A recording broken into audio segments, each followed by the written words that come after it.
கோபுரம் டிவி நேயர்களுக்கு இனிய வணக்கம். மகான் ஸ்ரீ ஷேடு சாய்பாபா அற்புதங்கள் இந்த நிகழ்ச்சிக்கு நீங்கள் அளித்து வரும் அன்பிற்கும் ஆதரவிற்கும் மிகப்பெரிய நன்றியை தெரிவித்துக் கொள்கிறோம். இந்த நிகழ்ச்சியில் மகான் ஷேடு சாய்பாபா பக்தர்களுக்கு கருணை உள்ளத்தோடு நிகழ்த்தி வரும் அற்புதங்களை வரிசை தரிசனம் பண்ணிட்டு வர சாய்நாதரின் அற்புதமான அருளாசிகளோடு அந்த வகையில் சாய்நாதர் என்று நமக்கு கொடுக்கக்கூடிய அற்புதமான அருள் வாக்கு சத்திய வாக்கு என்னன்னு கேட்டீங்கன்னா, உன் அருகில் இருந்து உன்னை கவனித்துக் கொள்ளப் போகிறேன். என்ன பிரமாதமா சொல்றாருங்க. யார் இந்த கோரிக்கையை பாபாவிடம் வைத்தீர்கள் என்று தெரியாது, பாபாவுக்கு தெரியும் இல்லையா? இன்னைக்கு நம்ம நிகழ்ச்சியின் மூலமாக உங்கள் அத்தனை பேருக்கும் ஒரு பிரமாதமா ஒரு மெசேஜை கொடுக்கிறார்.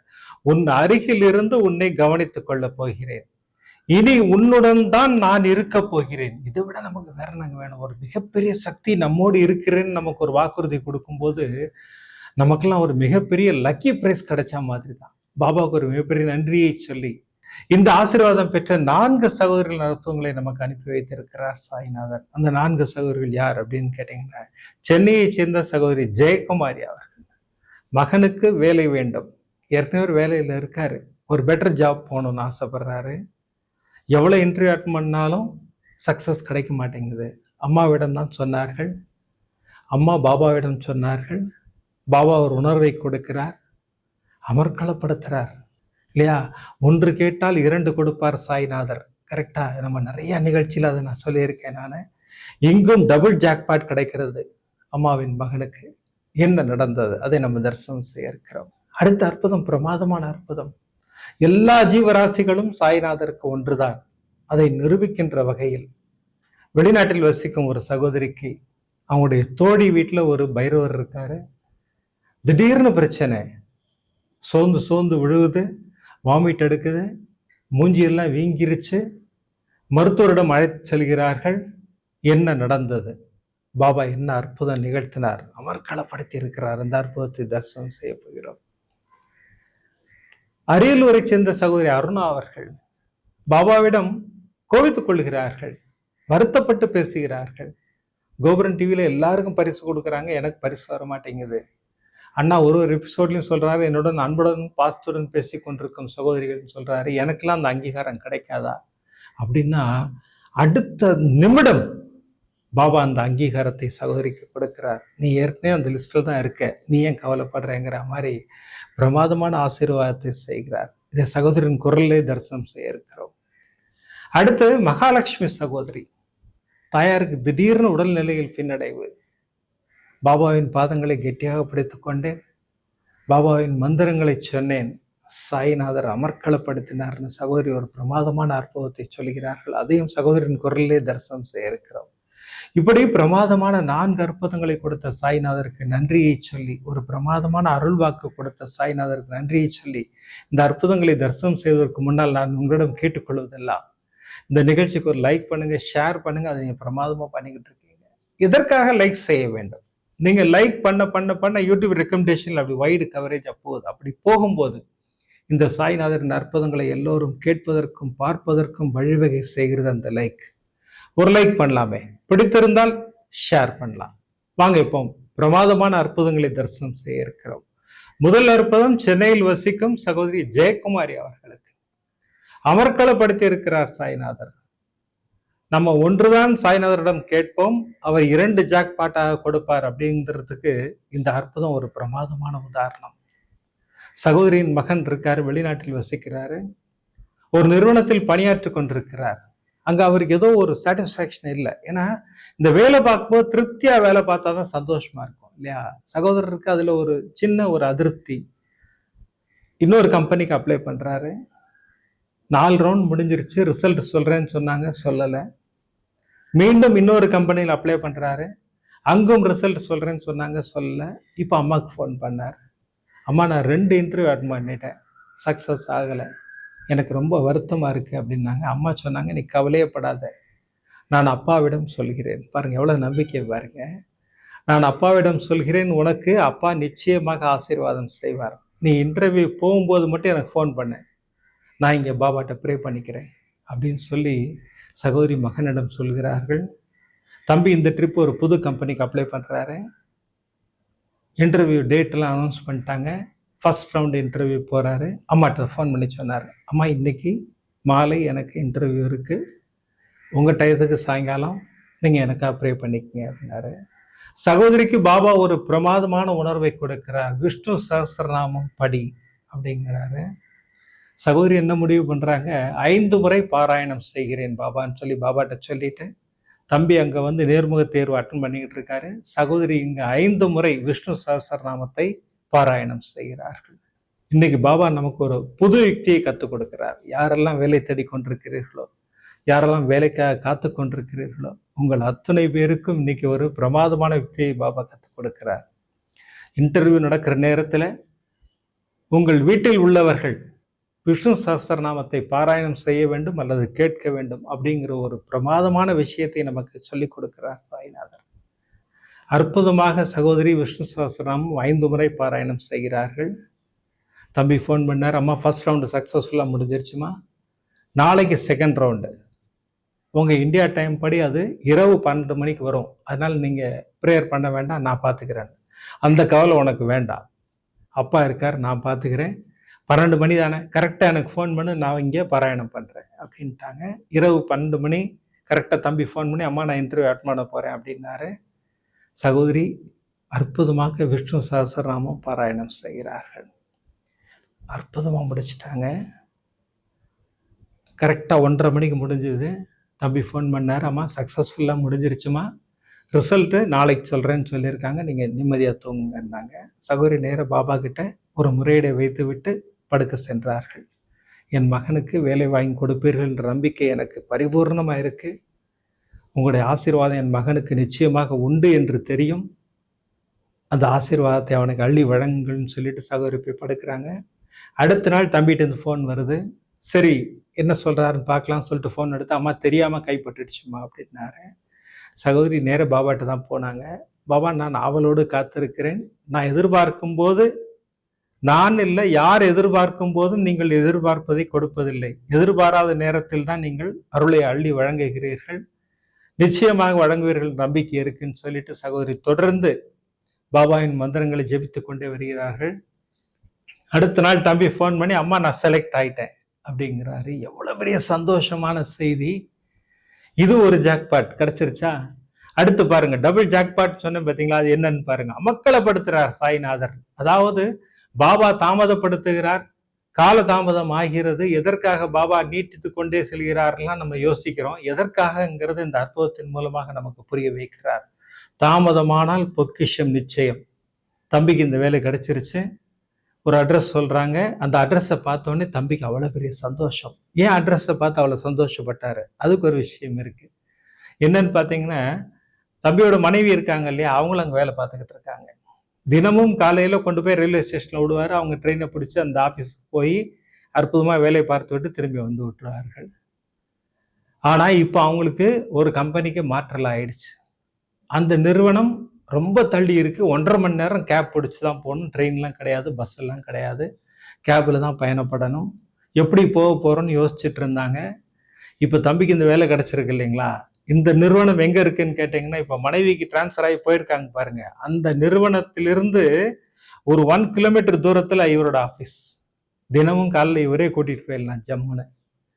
இப்போ புரியுதா பாபா எதற்காக அந்த 2 இன்டர்வியூலையும் சக்சஸ் கொடுக்கல, இந்த இன்டர்வியூல எதுக்கு சக்சஸ் கொடுத்தாரு, அற்புதப்படுத்தினார். எதற்காக அப்படின்னு கேட்டிங்கன்னா, உன் மனைவிக்கு இந்த மாதிரி டிரான்ஸ்ஃபர் வரும், அவள் போகிறதுக்கு கஷ்டப்படுவா, உனக்கு இங்கே வேலை வாங்கி கொடுக்குறேன், நீ அழைத்து கொண்டு செல்னு சொல்லிட்டு ஒரு மிகப்பெரிய ஆசீர்வாதத்தை அந்த குடும்பத்திற்கு செய்திருக்கிறார் சாய்நாதர். சத்தியமான ஒரு விஷயம் நம்ம எல்லாரும் தெரிஞ்சுக்கணும். பாபா நமக்கு நல்லதை மட்டும்தான் செய்வார். அந்த நம்பிக்கை தான் நமக்கு ரொம்ப முக்கியம். சில பேர் சொல்றீங்க பாபாட்ட கோவப்பட்டேன்னு சொல்றீங்க. கரெக்ட், தப்பே கிடையாது, கோவப்படுங்க. ஆனால் நியாயமான கோபமாக இருக்க வேண்டும். இது நடக்கவே நடக்காதுன்னு நமக்கே தெரியும், அதுக்கு போய் பாபாட்ட கோவப்படக்கூடாது. ஏன்னா நமக்கு ஒரு கெடுதல் வருதுன்னு அதை நமக்கு செய்து தரமாட்டார் சாய்நாதர். அது அவருடைய ஸ்டைல். அதான் ரொம்ப முக்கியம். அவரை பொறுத்த வரைக்கும் நம்ம எல்லாரும் ஒன்று தான், யாரும் ஸ்பெஷல் கிடையாது. பிரசாத் கணேஷ் ஸ்பெஷல், அவர் ஸ்பெஷல், இவர் ஸ்பெஷல், அப்படிலாம் கிடையவே கிடையாது. அப்படி தராசு, அது பிரமாதமான தராசு. அது அற்புதமாக அப்படி துல்லியமாக காட்டும் அன்பு தாங்க. பிரமாதமாக நம்பிக்கையோடும் பொறுமையோடும் காத்திருந்தோன்னா நமக்கு அருளை வாரி வழங்குவார் சாய்நாதர். அப்படிங்கிறது இந்த பிரமாதமான அற்புதத்தின் மூலம் சகோதரி அவ்வளவு சந்தோஷமா பகிர்ந்து கொண்டார்கள். அண்ணா எல்லாருக்கும் சொல்லுங்க, பாபாவை பொறுத்த வரைக்கும் தாமதமாகுது, இது தட்டி போகுதுன்னு யாரும் கவலைப்படாதீங்க. அவர் காரண காரியம் இல்லாமல் எதையும் செய்வதில்லை. அதான் நிதர்சனமான உண்மை இல்லையா? எப்படி இந்த தம்பிக்கு இந்த ஆசீர்வாதத்தை பண்ணி உன் மனைவிக்கு எங்க வேலை இருக்கோ அங்கேயே அவனுக்கு வாங்கி கொடுக்கிற ஜம்முன்னு கூட்டிட்டு போனாரோ, அது போல உங்கள் அத்துணை பேருக்கும் ஆசீர்வாதம் உண்டு. நம்பிக்கையோடு காத்திருங்கள். உங்களுக்கு நன்மை செய்வதற்காகத்தான் சாய்நாதர் இருக்கிறார் என்பது சத்தியமான உண்மை. அதுக்கு தான் இன்னைக்கு டைட்டில் படி கொடுத்தாருன்னு நினைக்கிறேன். உன் அருகில் இருந்து உன்னை கவனித்துக் கொள்ளப் போகிறேன், இனி நான் உன்னுடன் தான் இருக்க போகிறேன் பாருங்க. அது அதற்குத்தான் நம்மோடு தான் இருக்கிறார். இன்னும் ஒரு படி மேல சொன்னா அசந்துருவீங்க. நமக்குள்ளதான் இருக்கார். நம் இதயம் என்னும் கோவிலில் சாய்நாதர் கொலுவிருக்கிறார். அதான் உண்மை, சத்தியமான உண்மை. நம் இதயத்தில் சாய்நாதர் கொலுவிருக்கிறார். பாபாவுக்கு ஒரு மிகப்பெரிய நன்றி சொல்ல நாம் எல்லோரும் கடமைப்பட்டிருக்கோம். நம்ம எல்லாருக்கும் பாபா ஒரே மாதிரி தான் அருளை பொழிவார் இல்லையா? இதுல ஒரு சிறு சந்தேகம் வந்தா கூட உடனே பதில் சொல்லுவார். அதான் அடுத்த அற்புதம். அரியலூரை சேர்ந்த சகோதரி அருணாதேவி அவர்கள் அழுது கொண்டேதான் பேசினாங்க. ஆனா பாபா கிட்ட ஒரு விஷயம் நான் கேட்டுட்டேன், தெரியாம தான் கேட்டுட்டேன். உடனே அடுத்த செகண்ட் எனக்கு பதில் சொன்னார்னா, நான் உங்களோடு தான் இருக்கிறேன், உன்னோடு தான் இருக்கிறேன், நீயும் என்னோடு தான் இருக்கிறாய்ங்கிறத எனக்கு புரிய வச்சாருன்னா அப்படின்னு சொல்லிட்டு சகோதரி ஒரு பிரமாதமான வாய்ஸ் நோட் கொடுத்தாங்க. அந்த சகோதரியின் குரல்லே தரிசனம் செய்ய போகிறோம், கேளுங்க. அண்ணா வணக்கம்ண்ணா. நான் அரியலூர்லேருந்து அருணா பேசுகிறேண்ணா. உங்ககிட்ட நிறைய டைம் பேசியிருக்கேன். நல்லா இருக்கீங்களா? நான் இப்போ எப்படி இதை சொல்கிறதுன்னு தெரில. ஒரு மெராக்கல் மாதிரி என் லைஃப்பில் ஒரு பெரிய இது நடந்ததுண்ணா. நான் இப்போ உங்களோட வியாழக்கிழமை காலையில் எப்பயும் போல் உங்களோட ப்ரோக்ராம் பார்த்துட்டே தான் என்னோடய வேலையை பார்த்துட்டு இருந்தேன். அதில் வந்து நிறைய பேர்த்துக்கு கிஃப்ட் கொடுத்துருந்தீங்க. நிறையா பாபாவோட பிளெஸ்ஸிங்ஸில் நிறைய பேர்த்துக்கு கிடைக்கும் கிஃப்டெல்லாம் அப்படின்லாம் சொல்லிட்டு இருந்தீங்க. எனக்குள்ள ஒரு ஏக்கம், நம்மளுக்கு மட்டும் எதுவுமே கிடைக்கல, பாபா செலக்ட் பண்ணல நம்மளை, லைஃப்பில் நம்ம பாபா பக்கத்தில் இல்லை அப்படிங்கிற மாதிரி ஒரு வருத்தம் என் மனசுக்குள்ளே ஒரு ஓரத்தில் ஓடிக்கிட்டே இருந்து அதை நான் கேட்டுகிட்டே வேலை பார்த்துட்டு இருந்தேன். என் பையன் சென்னையில் படிக்கிறான். அந்த மிராக்கள்லாம் கூட நான் உங்களுக்கு நிறைய டைம் சொல்லியிருக்கேன்னா. அவன் காலையில் இப்போ காலேஜ் போகும்போது பஸ் ஏற வேகமாக போகும்போது அவனோட செயினையும் டாலரும் மிஸ் பண்ணிட்டான். நான் செயின் அவன் ட்ரெஸ்லேயே இருந்துருச்சு, டாலர் வந்து மிஸ் ஆகிடுச்சு. எனக்கு இப்போ ஃபோன் அடித்தான் காலைல 7:15 கிட்ட ஃபோன் அடித்து, இதுமாரி என்னோடய டாலர் காணும், என்ன பண்ணுறதுனே தெரிலம்மா, நான் பஸ் ஏறுறதுக்காக ரோடு வேகமாக கிராஸ் பண்ணி வந்தேன், ரோட்டில் தான் எங்கேயோ விழுந்துருச்சு அப்படின்ட்டு அழுதுகிட்டே ஃபோன் பண்ணான். காணா போகாதுப்பா, கண்டிப்பாக கிடச்சிரும், நீ பொறுமையாக தேடு, பாபா நம்மளை அவ்வளோ சீக்கிரம் நம்மக்கிட்டேருந்து எதையும் எடுத்துக்க மாட்டார், எவ்வளோ விஷயங்கள் நம்மளுக்கு காப்பாற்றி கொடுத்துருக்காரு, கண்டிப்பாக கிடைக்கும், நான் லைன்லேயே இருக்கேன், நீ பாரு அப்படின்னு சொல்லிட்டு மனசுக்குள்ளே ஓம் ஸ்ரீ சாய் ராமஜெயம் சொல்லிக்கிட்டே நான் அதை பார்க்குறேன். அவன் பார்த்துட்டே இருக்கான். அப்படியே லைனில் நான் இருக்கும்போதே ஒரே நிமிஷம் ஒரு நிமிஷம் கூட ஆகாதுண்ணா, டக்குன்னு பார்த்துட்டு அம்மா கிடச்சிருச்சு அப்படின்னா எனக்கு அவ்வளோ ஒரு சந்தோஷம். உடனே எனக்கு ஒரு குற்ற உணர்வு மனசுக்குள்ளே வந்துச்சுண்ணா. நான் இப்போ தான் நான் உங்கள் குழந்தை இல்லை, நீங்கள் என்னை செலக்ட் பண்ணலை அப்படின்னு நினச்சி நான் ரொம்ப வருத்தப்பட்டேன். ஆனால் இல்லைப்பா, அதெல்லாம் கிடையாது, நீயும் என் குழந்தை தான் அப்படின்னு ஒரே நிமிஷத்தில் ஒரு மெராக்கிளை செஞ்சு நானும் உன் குழந்தை தான் எனக்கு பக்கத்தில் வச்சுக்கிட்டாருன்னா சாய். இது என்னால் தாங்கவே முடியல, சந்தோஷமா இருக்கு. இதை உங்ககிட்ட சொல்லணும் அப்படின்ட்டு நான் ரொம்ப ஆசைப்படுறேன்.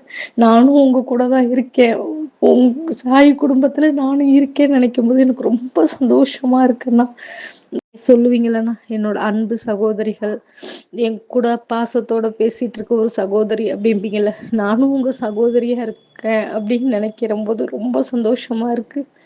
பாபா உங்க குடும்பத்துல என்ன சேர்த்துக்கிட்டாருன்னு நினைக்கும் போது எனக்கு ரொம்ப ரொம்ப சந்தோஷமா இருக்கண்ணா. அதுக்காக தான் இதை சொல்றேண்ணா.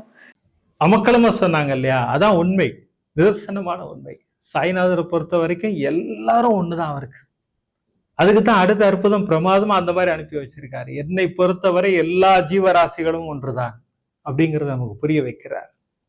சகோதரி வந்து வருத்தப்பட்டாங்க, சகோதரிக்கு பதில் கிடைத்தது பாருங்க. அடுத்த அற்புதம் போல சகோதரிக்கு இன்னொரு புரிதலையும் கொடுக்கிறார். எல்லா ஜீவராசிகளும் எனக்கு ஒன்றுதான் அப்படிங்கிறத பிரமாதமா புரிய வைக்கிறார். சகோதரிக்கு மட்டும் இல்லை, நம்ம எல்லாருக்கும் புரிய வைக்கிறார். இந்த அற்புதம் யாருக்கு நிகழ்ந்தது அப்படின்னு கேட்டீங்கன்னா, வெளிநாட்டில் வசிக்கும் அன்பு சகோதரி சரஸ்வதி அவர்களுக்கு. நம்மிடம் அன்புடன் பாஸ்துடன் பேசிக் கொண்டிருக்கிற சகோதரி. ஆனா ஒரு பிரமாதமான அற்புதம் நான் உங்களோட ஷேர் பண்ணிக்கணும். சாய்நாதரை பொறுத்தவரை எல்லா ஜீவராசிகளும் ஒன்றுதான் என்பதை இந்த அற்புதத்தின் மூலம் நமக்கு புரிய வைத்திருக்கிறார்னு சகோதரி சொன்னாங்க. என்ன நடந்தது அப்படின்னு கேட்டீங்கன்னா, சகோதரி மற்றும் தோழிகள் இவங்கெல்லாம் அந்த ஆலயத்துல வந்து பல உதவிகளை செய்து கொண்டு அங்கு சர்வீஸ் பண்ணிக்கிட்டு இருக்காங்க அந்த பாபா சென்டர்ல. பிரமாதமா, அந்த வெளிநாட்டுல எல்லாம் சென்டர் தான் சொல்றாங்க, ஆலயம்னு சொல்றது இல்ல. அது போல செய்து கொண்டு போது அவங்க தோழி ஒருத்தங்க இருக்கிறாங்க. அந்த தோழி வீட்டுல ஒரு நாய் வளர்க்குறாங்க, ஒரு பெட் டாக் வளர்க்குறாங்க. 70 பவுண்ட்ஸும், அது நல்ல பிரம்மாண்டமா இருக்குமா நாய். அது அந்த சகோதரி அழுது கொண்டே போன் செய்கிறார்கள். போன் எடுத்தா கதறாங்க போன்ல. ஏமா என்னாச்சு சொல்லிட்டு அழுங்க அப்படின்றாங்க. என்னன்னு கேட்டா, அவங்க வீட்டுல இருக்கிற அந்த டாக் திடீர்னு முகம் வீங்கி போயிருச்சு, வாந்தி எடுத்துக்கிட்டே இருக்கு, சோர்ந்து படுத்துருச்சு, எனக்கு என்ன பண்றதுன்னே தெரியல, எனக்கு தயவு செய்து உதவுங்கள் அப்படின்னு சொல்லி அந்த சகோதரி அழுகுறாங்க. சகோதரி சொன்னாங்க, நீ கவலையே படாத, உங்ககிட்ட உதி இருக்கா, உதிய வச்சு விடு பைரவருக்கு. நான் எனக்கு தெரிஞ்ச டாக்டர் இருக்காரு, ஏன்னா சகோதரியும் நிறைய வீட்டுல பெட் டாக் வளர்த்துட்டு இருக்காங்க. என்னுடைய டாக்டர் நம்பர் கொடுக்குறேன், நீ பேசிட்டு நீ போயிடு கிளம்பி. இல்ல வேண்டாம், நீ கிளம்பி போயிடு, நான் அட்ரஸ் அனுப்புறேன்னு சொல்லிட்டு சகோதரிக்கு அட்ரஸ் அனுப்பிட்டாங்க. அப்பதான் சகோதரிக்கு ஞாபகம் வருது, அந்த ஹாஸ்பிட்டல்ல பயங்கர கூட்டமா இருக்குமேன்னு சொல்லிட்டு இன்னொரு டாக்டர் இருக்காரு, அவங்க நம்பரையும் கொடுக்குறாங்க. அந்த ஹாஸ்பிட்டல் கொஞ்சம் தள்ளி இருக்கிறதுனால கூட்டம் இருக்காது, நீ அங்க போயிடு அப்படின்னாங்க. சகோதரி உதி எடுத்தாங்க. ஒரு பெரிய பிளாங்கெட் எடுத்து அந்த 70 பவுண்ட்ஸ் அந்த பெட்டாக்கு தூக்கி உள்ள வச்சு மூடி கார்ல தூக்கி வச்சுக்கிட்டு சகோதரியும் பக்கத்துல உட்காந்துக்கிட்டாங்க. கையில உதி எடுத்துக்கிட்டாங்க. அந்த உதி எடுத்து அந்த முகத்தில் தடவிக்கொண்டே Baba save my dog, Baba save my டாக்னு சொல்லிக்கிட்டே இருக்காங்க. நேரம் கார் போயிட்டே இருக்கு. தம்பி அவங்க மகன் தான் காரை ஓட்டி கொண்டு போயிட்டு இருக்காரு. நேர போய் ஹாஸ்பிட்டல் இறங்குறாங்க. அழுது கொண்டே ஓடுகிறார்கள். அந்த பெட்டாக்கு தூக்கிக்கிட்டு ஓடுறாங்க. அங்க இருக்கிற பெஞ்சில் வச்சாச்சு. டாக்டர் சொல்றாரு, அழாதீங்க, விஷயத்த சொல்லுங்க, என்னாச்சு சொல்லுங்கன்னாரு. சார், இது என்னுடைய பெட்டாக்கு, எனக்கு இது வந்து திடீர்னு முகம் வீங்கிருச்சு, வாந்தி எடுத்துக்கிட்டே இருக்கு, எனக்கு என்ன பண்றதுனே தெரியல, எனக்கு காப்பாற்றி கொடுங்க, எனக்கு ரொம்ப உயிரான நாய் அப்படின்னு சொல்லி சொல்றாங்க. மருத்துவர் சொல்றாரு, முதல்ல அந்த பிளாங்கெட்டை ரிமூவ் பண்ணுங்க, அப்படிலாம் சுத்தக்கூடாது, முதல்ல காத்தோட்டமா இருக்கணும் நாய் அப்படின்னு சொல்லிட்டு அந்த பிளாங்கெட்டை பிரிச்ச உடனே மருத்துவர் ஒரு நிமிஷம் அசந்துட்டார். நீங்க என்ன சொன்னீங்க அப்படின்னாரு. முகம் பெருசா வீங்கிருச்சு, வாந்தி எடுத்துக்கிட்டே இருக்கு, நீங்க இப்ப எவ்வளவு நேரமா ஜேர்னி பண்ணி வரீங்க அப்படின்னாரு. ஒரு 1/2 hour வந்துகிட்டு இருக்கோம் நாங்க. டாக்டர் சொன்னாரு, அப்ப வாந்தி எடுத்ததுக்கு உண்டான அடையாளமே அங்க இல்லை. அப்புறம் நீங்க சொல்ற மாதிரி முகத்தில் வீக்கமே இல்லை, நார்மலா தான் இருக்கு, நார்மலா பிரீத் பண்ணிக்கிட்டு இருக்கு, நீங்க சொல்றது எதுவுமே அங்க இல்லையே அப்படின்னு. அப்பதான் சகோதரி கவனிக்கிறாங்க, அந்த மாதிரி எந்த நிகழ்வுமே அங்க இல்லை.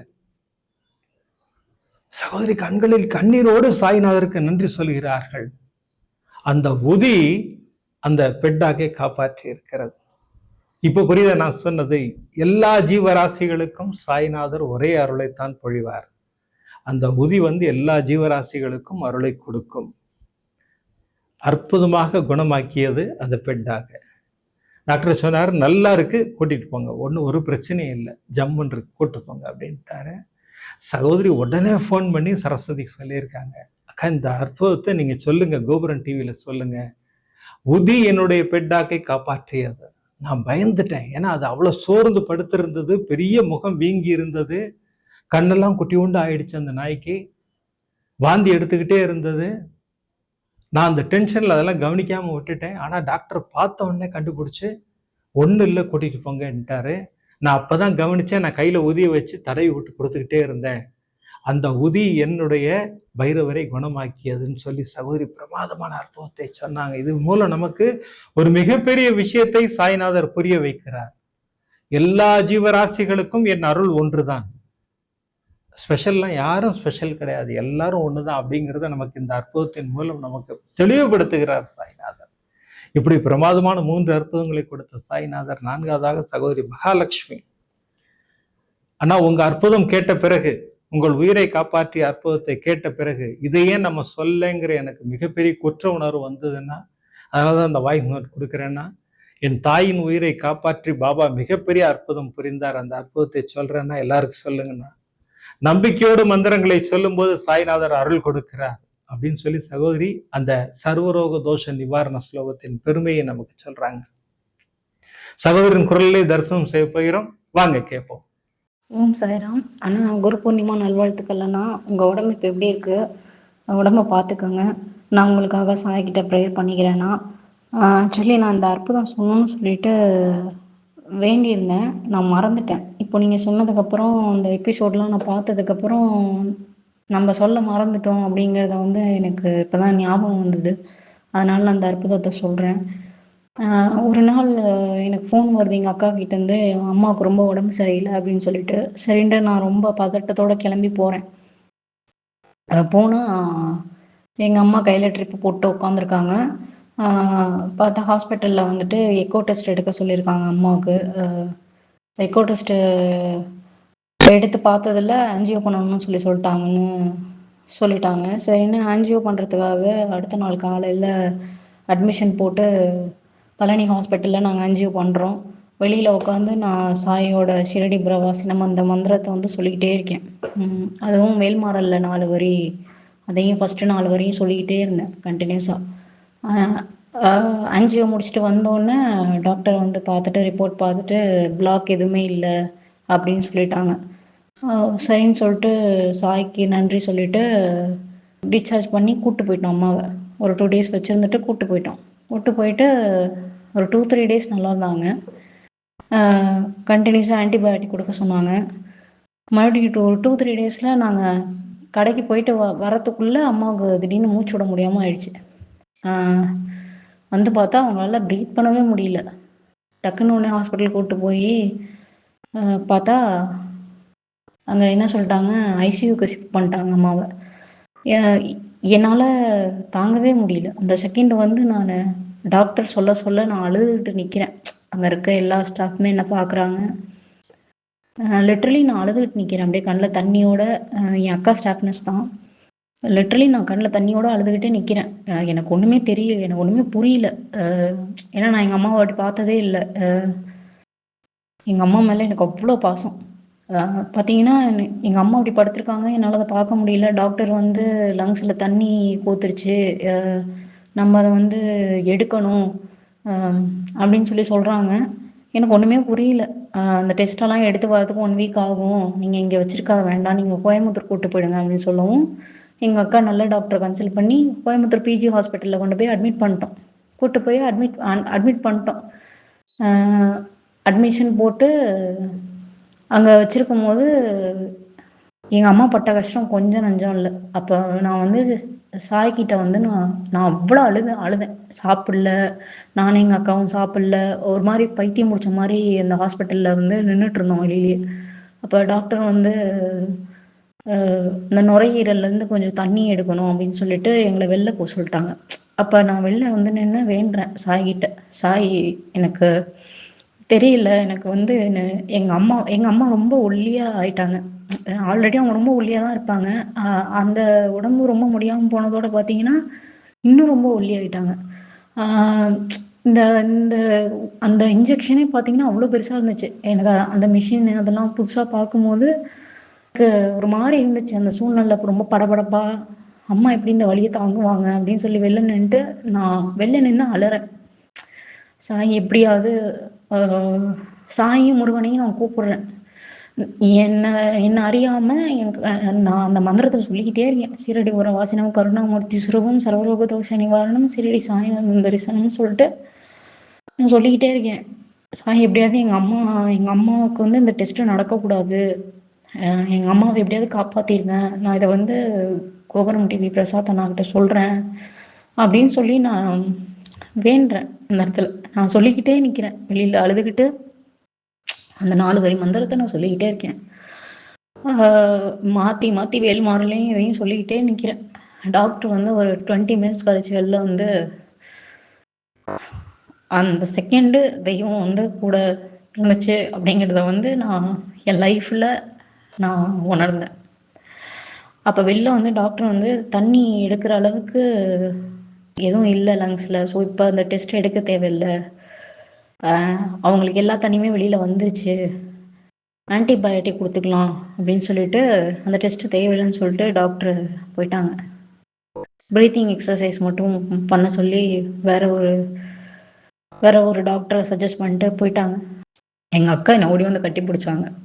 நாங்கள் ரொம்ப கஷ்டப்படுற குடும்பம் தான், எங்ககிட்ட அவ்வளோ பணம்லாம் இல்லை, ரொம்ப கஷ்டப்பட்டு தான் அந்த ஹாஸ்பிட்டலில் அட்மிட் பண்ணோம். எங்கள் அக்கா ஓடி வந்து என்னை கட்டி பிடிச்சாங்க. இப்போ வந்து நாங்கள் 2 பேரும் அப்படியே அழுதோம். எங்கள் அம்மா, ஏன் நீங்கள் இப்படி அழுகுறீங்க, டாக்டர் என்ன சொன்னாங்க? இல்லை, இந்த டெஸ்ட்டே எடுக்க தேவையில்ல, இந்த ஒரு செகண்ட் வந்து சாய் வந்து எவ்வளோ பெரிய விஷயத்த பண்ணியிருக்காரு அப்படிங்கிறத வந்து சாயும் முருகனும் எவ்வளோ பெரிய விஷயத்த பண்ணியிருக்காரு, என்னோட பிரார்த்தனையை வந்து கேட்டிருக்காங்க அப்படின்னு சொல்லி அந்த ஒரு செகண்ட் நான் ஃபீல் பண்ணேன். அப்புறம் எல்லாம் டிஸ்சார்ஜ் பண்ணி கூப்பிட்டு வந்துட்டு வீட்டுக்கு கூப்பிட்டு வந்துட்டோம். அம்மா ரொம்ப டல்லாக தான் இருந்தாங்க, படுத்துருந்தாங்க உள்ள ரூமில். நான் அம்மா கிட்ட ஒரே விஷயந்தான் சொன்னேன், அம்மா சாய் இருக்காரு நம்ம கூட, எப்படி இருந்தாலும் சாய் உங்களை காப்பாற்றி கூப்பிட்டு வந்துட்டாரு, இனிமேலும் உங்களை சாய் காப்பாற்றிடுவார், அதனால் நீங்கள் சாயை மனசார நம்புங்க, சாய் சாய் உங்கள் கூடவே இருப்பார், சாயும் முருகனும் உங்கள் கூடவே இருப்பாருன்னு அந்த வார்த்தையை அடிக்கடி என் ஃபேமிலியில் இருக்க எல்லாருக்கிட்டையுமே சொல்லிட்டு இருப்பேன். ஒரு நாள் மார்னிங் அம்மா தூங்கிட்டு இருக்காங்க. கொஞ்ச நேரம் கழிச்சு அம்மா என்கிட்ட வந்து ஒரு மதியானத்துக்கு மேலே சொல்கிறாங்க, எனக்கு வந்து ஒரு கனவு வந்துச்சு. அதில் வந்து எங்கள் அம்மா வந்து ஒரு மாட்டு வண்டியில் படுத்திருக்காங்க, பக்கத்தில் கஃப்னி போட்டுட்டு சாய் பக்கத்தில் உட்காந்துருக்காரு. மாட்டு வண்டி யாரோ ஒருத்தர் ஓட்டுறாரு, ஒரு பையன். எங்கள் வீடு பழனியில், எங்கள் வீட்டில் அந்த ரோடு வரைக்கும் வந்துட்டு சாய் வந்து இறங்கு, நீ போக வேண்டிய இடம் வந்துருச்சு, இறங்கு அப்படின்னோடனே அம்மாவுக்கு தெரியல எங்கே சாய் போகணும், நான் இப்படியே நடந்து உன் வீட்டுக்கு போ பார்த்தா அம்மாவுக்கு வழி தெரியலையாம், வீட்டுக்கு வழி தெரியல அம்மாவுக்கு. எப்படி சாய் போகிறது, எனக்கு வழி தெரில, நீ போ, நான் தான் கொண்டு வந்து விட்டுட்டேன்ல, நீ போ, நீ போயிடுவ, வீட்டுக்கு போயிடுவ, இப்படியே போ, நீ நேராக வீட்டுக்கு போயிடுவ, நீ உனக்கு ஒன்றும் ஆகாது, போ வீட்டுக்கு போ அப்படின்னு சொல்லி இறங்கி விட்டுட்டு போயிட்டாரு. அவ்வளோதான் கனவு. இதை என்கிட்ட அம்மா வந்து சொன்னாங்க. அப்போ நான் சொன்னேன், அம்மா சாய் வந்து உங்களை காப்பாற்றிட்டாரு, அதுக்கு உண்டான அறிகுறி தான் இது, இனிமேல் நீங்கள் நல்லா இருப்பீங்க, அதுதான் வந்து சாய் சொல்லிட்டு போயிருக்காரு, உங்களை விட்டுட்டு போயிருக்காரு, நீ உன் வீட்டுக்கு போ அப்படின்னு. எனக்கு ரொம்ப நெகிழ்ச்சியாக இருந்துச்சு. ஏன்னா சாயோட தரிசனம் வந்து எங்கள் அம்மாவுக்கு கிடைச்சிருக்கு. அது வந்து எனக்கு அவ்வளோ சந்தோஷமாக இருந்துச்சு.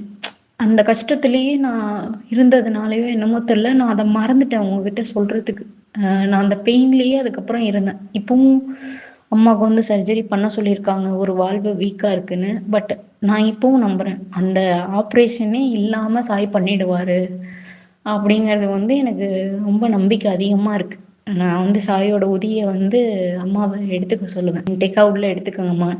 எப்போவுமே நான் அம்மாவுக்காக ப்ரே பண்ணிக்கிட்டே இருப்பேன் அந்த மந்திரத்தை சொல்லி. அவங்களுக்குன்னு இல்லை, என்கிட்ட யார் வந்து உடம்பு சரியில்லைன்னு சொன்னால் கூட நான் அவங்களுக்காக ப்ரே பண்ணி சாயோட உதவி இன்டேக்காக எடுத்துக்கோங்கன்னு சொல்லுவேன். ஸோ எனக்கு நீங்கள் சொல்லும் போது உங்களுக்கு உடம்பு சரியில்லாமல் இருந்து உங்களை சாய் காப்பாற்றுனது அந்த விஷயம் கேட்டப்போ எனக்கு அவ்வளோ கஷ்டமாக இருந்துச்சு, கண்ணில் தண்ணி வந்துச்சு, நான் அழுதேன். எனக்கு அப்படியே எங்கள் அம்மாவோட இன்சிடெண்ட் எனக்கு அப்படியே ஞாபகம் வந்துச்சு. அப்போ வந்து சாய் வந்து எங்கள் அம்மாவுக்காக கனவுல வந்து, நான் இருக்கேன் உனக்கு, நீ வீட்டுக்கு போ அப்படின்னு இறக்கி விட்டுட்டு போயிருக்காரு.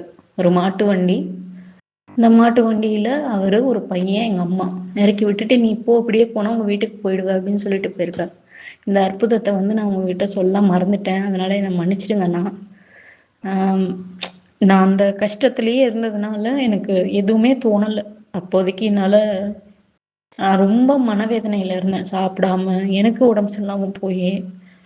ஏன்னா எங்கள் அம்மாவை மீட்டு கொண்டு வரதுக்குள்ளே அத்தனை மாதம் ஆயிடுச்சு, 2 மாதம் ஆயிடுச்சு.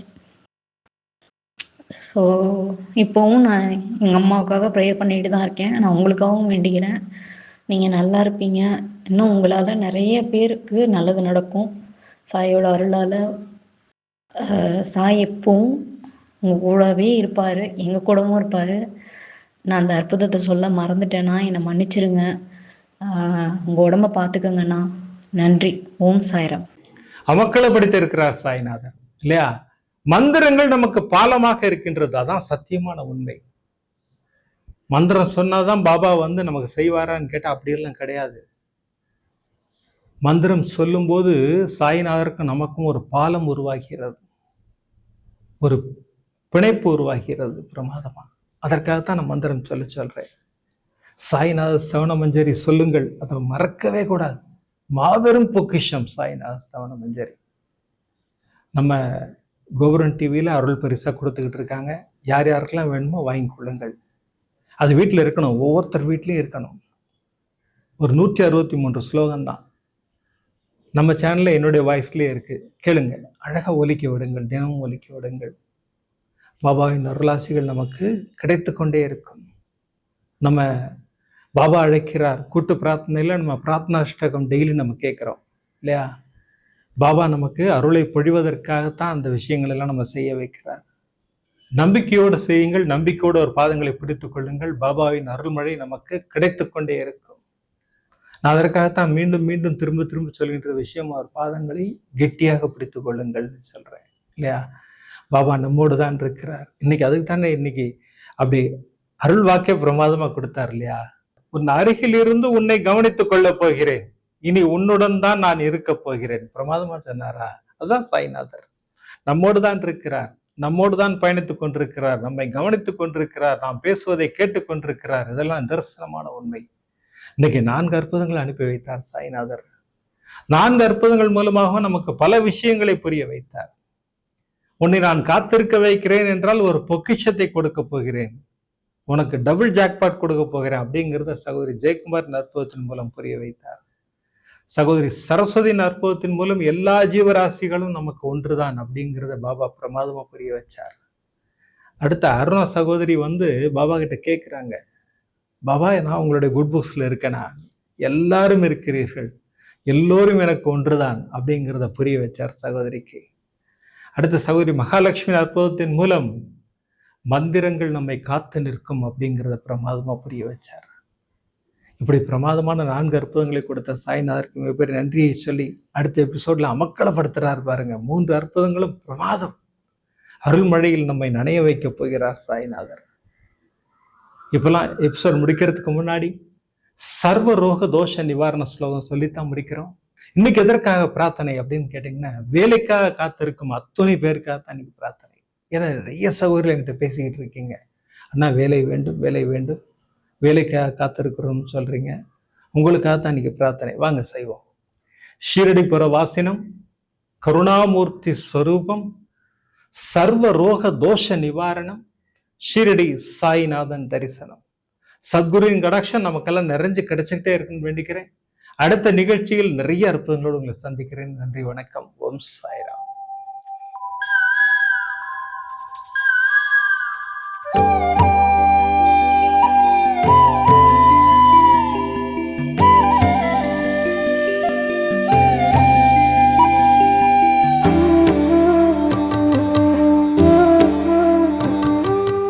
விதம் விதமான பக்தி நிகழ்ச்சிகளை உங்களுக்காக தந்து கொண்டிருக்கிறது உங்கள் கோபுரம் டிவி.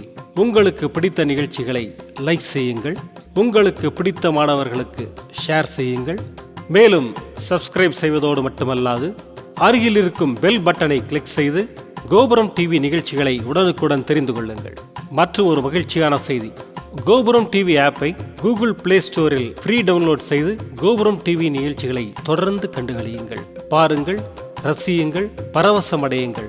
gopuramtv.com. பக்தி பக்திமயம்.